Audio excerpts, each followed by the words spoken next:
Hi మాతెర గ్లాసుల మేలు ಅಕ್ಕ ಮಾತೆರ್ಲದಾದ ಮಲ್ತೊಂದುಲ್ಲಾರ ಮಾತೆರೆ ಗ್ಲಾಸರು ಕಾದೊಂಜಿ ಹೊಸ ವರ್ಷದ ಶುಭಾಶಯ. ನಮ್ಮ ಈ ತಾರೀಖು ಲೆಕ್ಕೊಡು ಒಂಜಿ ಹೊಸ ವರ್ಷ ತುಳುವೆರ ತಿಂಗಳು ನನ್ನ ಯುಗಾದಿ ಬರೋಡು ಯುಗಾದಿ ಹಿಡ್ದು ಬೊಕ್ಕ ಅಣ್ಣ ಈ ಕ್ಯಾಲೆಂಡರ್ ಲೆಕ್ಕೊಡು ಮುರಾಣಿ ಹೊಸ ವರ್ಷ ಶುರುವಾಡು ಬೊಕ್ಕ ಮುರಾಣಿ ಅನ್ನಿಕ್ಲೆ ವಿಶ್ ಮಲ್ಪೊಡು ನಿನ್ನೆ ಅಂಡ ಮಲ್ಪರೆ ಗಾಯ್ಜಿ ಒಂಚೂರು ಬಿಸಿ ಇತ್ತೆ ಅಕ್ಕ ಮಾತೆರೆಗ್ಲ ಸೊಮ್ಮೆಲು ನಾನು ಏನು ಕನ್ನಡೋಡಿ ಪಾತ್ರ ಒಂದುಲ್ಲೆ ದಾಯನ್ ಬನ್ನಗ ಮಾತೆರೆಗ್ಲ ಒಂಜನ್ನ ಪಾತ್ರ ಗೊತ್ತಾಪುಡು ಬನ್ನಗ ತುಳು ಬರಂದಿನಕ್ಲಲ್ಲಿ ಉಲ್ಲೆರತೆ ಅಂಚದು ಮಾತೆರೆಗ್ಲ ಒಂದು ಕನ್ನಡೋಡಿ ಪಾತ್ರ ಒಂದುಲ್ಲೆ ಅಂಚಡ ಇತ್ತಿಡಿದ ಶುರು ಮಲ್ಪೊಡೆ. ಹಾಯ್ ಎಲ್ಲರಿಗೂ ನಮಸ್ಕಾರ. ನೀವು ನೋಡ್ತಿದ್ದೀರ ವಿಜಯ ಲಾಕ್ಸ್ ಬೆದ್ರ. ಇನ್ನು ಮುಂದೆ ನಾನು ಕನ್ನಡದಲ್ಲೇ ಮಾತಾಡ್ತೇನೆ. ಎಲ್ಲರೂ ನನ್ನ ವಿಡಿಯೋವನ್ನು ಫಾಲೋ ಮಾಡಿ. ನಾನು ಯಾವಾಗಲೂ ಬರ್ತೀನಿ, ಅಂದರೆ ಡೈಲಿ ಬರದಿದ್ದರೂ ವಾರಕ್ಕೊಮ್ಮೆ ಅಂತೂ ಬಂದೇ ಬರ್ತೇನೆ. ಆದರೆ 2 ದಿನಕ್ಕೊಮ್ಮೆ ಹಾಕ್ತೇನೆ, ಇಲ್ಲದಿದ್ದರೆ ವಾರಕ್ಕೊಂದು ಸಲ ವೀಡಿಯೋ ಹಾಕ್ತೇನೆ. ಆದಿತ್ಯವಾರ ಅಂದರೆ ಭಾನುವಾರ ನಾನು ವೀಡಿಯೋ ಹಾಕ್ತೇನೆ. ಒಳ್ಳೆ ಕಂಟೆಂಟೊಂದಿಗೆ ಬರ್ತೇನೆ ಅಂತ ಹೇಳ್ತಿದ್ದೀನಿ. ಹಾಗೆ ಕಂಟೆಂಟ್ ಅಂದರೆ ಡೈಲಿ ಮಾಡುವಂಥ ವೀಡಿಯೋವನ್ನು ತೋರಿಸ್ತೇನೆ. ಹಾಗೆ ಇವತ್ತೊಂದು ಡೈಲಿ ನಮಗೆ ಏನು ಮಾಡಬಹುದು, ಅಂದರೆ ಈ ಚಳಿಗಾಲಕ್ಕೆಲ್ಲ ನಮಗೆ ಏನು ಬೇಕಾಗ್ತದೆ ಅದಕ್ಕೋಸ್ಕರ ಒಂದು ಮಾಡ್ತಾಯಿದ್ದೀನಿ ವೀಡಿಯೋ. ಶುರುವಿಗೆ ನಿಮಗೆ ಶುಭಾಶಯ ಹೇಳಿ ಈಗ ಸ್ಟಾರ್ಟ್ ಮಾಡ್ತೇನೆ ನನ್ನ ವೀಡಿಯೋವನ್ನು. ಒಂದು ವೀಡಿಯೋ ಮಾಡ್ತೇನೆ, ಅಂದರೆ ನನ್ನ ಒಟ್ಟಿಗೆ ಒಂದು ಡಾಕ್ಟ್ರ್ ಬರ್ತಾರೆ. ಅದು ಯಾವಾಗ ಅಂದರೆ ಈಗ ಬ್ಯುಸಿ ಇದ್ದಾರೆ, ಹಾಗಾಗಿ ಅವರನ್ನು ನಾನು ನಿಮಗೆ ಮೊನ್ನೆ ಪರಿಚಯ ಮಾಡಿ ಕೊಟ್ಟೆ. ಆದರೂ ನನಗೆ ಅವರು ಈಗ ಸ್ವಲ್ಪ ಬ್ಯುಸಿ ಇದ್ದ ಕಾರಣ ಅವರೊಟ್ಟಿಗೆ ಮತ್ತೆ ವೀಡಿಯೋ ಮಾಡಲಿಕ್ಕೆ ಆಗಲಿಲ್ಲ. ವಾರಕ್ಕೊಮ್ಮೆ ಬರ್ತೇನೆ ಅಂತ ಹೇಳಿದ್ದಾರೆ ನಮ್ಮ ವಿಡಿಯೋದಲ್ಲಿ. ಹಾಗೆ ಅವರು ಬರಲಿಲ್ಲ.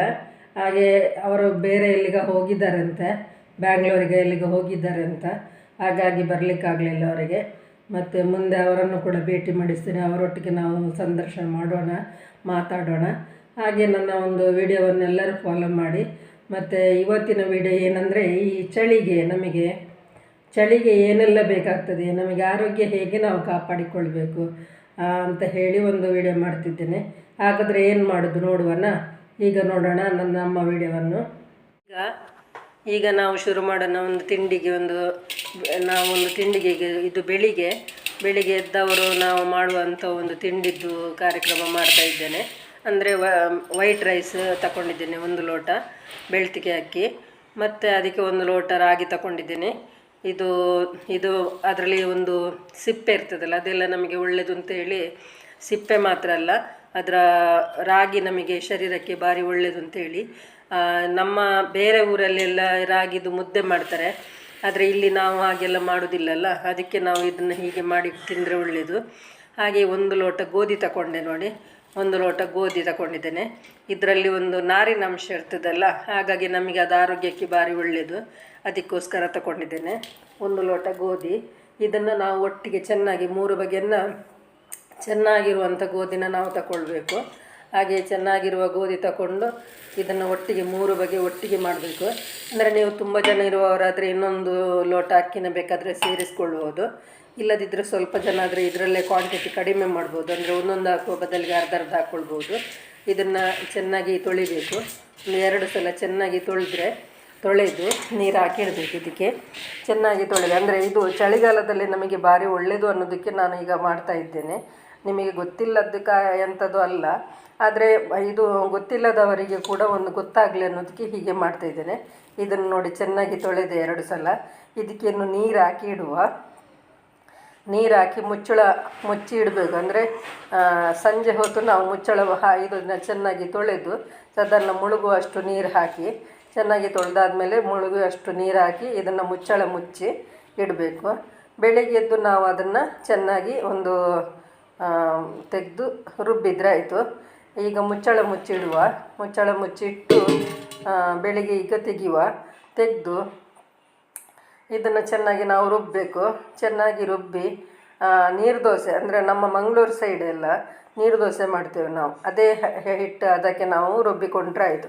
ಇದರಲ್ಲಿ ನಾರಿನಾಂಶ ಇರೋದ್ರಿಂದ ಕಲ್ಲಲ್ಲಿ ಕಡಿದು ಮಾಡಿದ್ರೂ ಒಳ್ಳೆಯದೇ. ಆದರೆ ನಮಗೆ ಈಗ ಬೆಳಿಗ್ಗೆ ಕಲ್ಲಲ್ಲಿ ಮಾಡಲಿಕ್ಕೆ ಪುರ್ಸೋತಿ ಇಲ್ಲದ ಕಾರಣ ಮಿಕ್ಸಿಯಲ್ಲಿ ರುಬ್ಬಿಕೊಳ್ತೇನೆ ನೋಡಿ.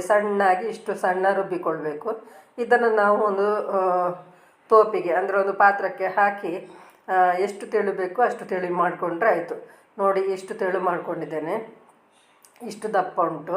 ಇನ್ನೂ ಸ್ವಲ್ಪ ಬೇಕಾದರೆ ನೀರು ಹಾಕ್ಕೊಳ್ಬೋದು, ಹೇಳ್ತದೆ, ಅದಕ್ಕೆ ಏನು ಸಮಸ್ಯೆ ಇಲ್ಲ, ಚೆನ್ನಾಗಿ ಹೇಳ್ತದೆ. ಆದರೆ ನಾನು ಈಗ ಮಾಡಿ ತೋರಿಸಲಿಕ್ಕೆ ಸ್ವಲ್ಪ ದಪ್ಪನೇ ಒಂದು ಫಸ್ಟ್ ಮಾಡ್ಕೊಳ್ತೀನಿ. ನೀರು ದೋಸೆ ಅದಕ್ಕೆ ಮಾಡಿಕೊಂಡ್ರೆ ಸರಿ ಆಗ್ತದೆ ಮಾಡಿಕೊಳ್ಳುವವರು. ಗೊತ್ತಿಲ್ಲದವರು ಒಂಚೂರು ದಪ್ಪ ಇಟ್ಕೊಳ್ಳಿ ಬೇಕಾದರೆ, ಆಮೇಲೆ ತೆಳ್ಳಗೆ ಬೇಕಾದರೆ ಮಾಡ್ಕೊಳ್ಬೋದು. ಇದು ಟೇಸ್ಟೂ ಇರುತ್ತೆ.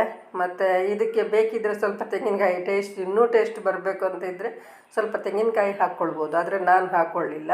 ಇದು ಚೆನ್ನಾಗಿರುತ್ತೆ ಹೀಗೇನೆ ತಿನ್ನಲಿಕ್ಕೆ. ನೋಡಿ ಹೇಗೆ ಬಂದಿದೆ, ತುಂಬ ಚೆನ್ನಾಗಿ ಬಂದಿದೆ. ಇದು ಚೆಂದ ಬೇಯಬೇಕು, ಆಚೆ ಈಚೆ ಮಚ್ಚಾಕ್ಲಿಕ್ಕೆ ಇಲ್ಲ. ಇದು ಹಾಗೆ ಹೀಗೆ ಬಂದರೆ ಆಯಿತು. ಹಾಗೆ ಮಡಚಿ ನೀರು ದೋಸೆ ಆಗಿ ಇಡೋದು. ತುಂಬ ಚೆನ್ನಾಗಾಗಿದೆ. ಹಾಗೆ ಹೀಗೇ ಎಲ್ಲದನ್ನ ನಾವು ಮಾಡಿಕೊಳ್ಳುವ. ಸ್ವಲ್ಪ ಎಣ್ಣೆ ಹಚ್ಕೊಳ್ಬೇಕು. ಎಣ್ಣೆ ಹಚ್ಕೊಂಡು ಆದ ನಂತರ ಇದನ್ನು ನೀರು ದೋಸೆ ಅದಕ್ಕೆ ನಾವು ಹಾಕ್ಕೊಂಡು ಮಾಡಬೇಕು. ನಿಮಗೆ ಇಷ್ಟ ಆಗ್ತದೆ ಅಂತ ಅಂದ್ಕೊಳ್ತೀನಿ. ಇಷ್ಟ ಆದರೆ ಒಂದು ಲೈಕ್ ಕೊಡೋದನ್ನ ಮಾತ್ರ ಮರಿಬೇಡಿ. ನೋಡಿ ಹೀಗೇ ಮಾಡಿಕೊಳ್ಳುವ ಎಲ್ಲದನ್ನ. ಒಂದೇ ಸಲ ಹಾಕಲಿಕ್ಕೇನೋ ಆಗ್ತದೆ. ಈಗ ಇದು ಸ್ವಲ್ಪ ನಾನು ಮಾಡುವಾಗ ಸ್ವಲ್ಪ ನಿಧಾನ ಮಾಡಿದೆ, ನಿಮಗೆ ಗೊತ್ತಾಗಲಿ ಅಂತ. ಇಲ್ಲದಿದ್ದರೆ ಒಂದೇ ಸಲ ಹಾಕಿದರೆ ಆಗ್ತದೆ. ನೋಡಿ ಈ ರೀತಿ ಆಯಿತು ದೋಸೆ. ಅದಕ್ಕೊಂದು ಚಟ್ನಿ ಮಾಡ್ಕೊಂಡಿದ್ದೇನೆ.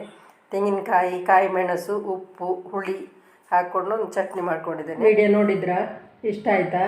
ಇಷ್ಟ ಆದರೆ ಲೈಕ್ ಮಾಡಿ, ಶೇರ್ ಮಾಡಿ, ಕಮೆಂಟ್ ಮಾಡಿ. ಯಾರು ವಿಜಯ ಲಾಕ್ಸ್ ಬಿದ್ದರೆ ಸಬ್ಸ್ಕ್ರೈಬ್ ಮಾಡಲಿಲ್ಲವರು ಸಬ್ಸ್ಕ್ರೈಬ್ ಮಾಡಿ. ಮತ್ತು ಹೀಗೆ ಒಳ್ಳೊಳ್ಳೆ ವಿಡಿಯೋದೊಂದಿಗೆ ಬರ್ತೇನೆ ಅಂತ ಹೇಳಿಕೊಂಡು ಇವತ್ತಿನ ವಿಡಿಯೋವನ್ನು ಮುಗಿಸ್ತಿದ್ದೇನೆ. ಎಲ್ಲರಿಗೂ ಬಾಯ್.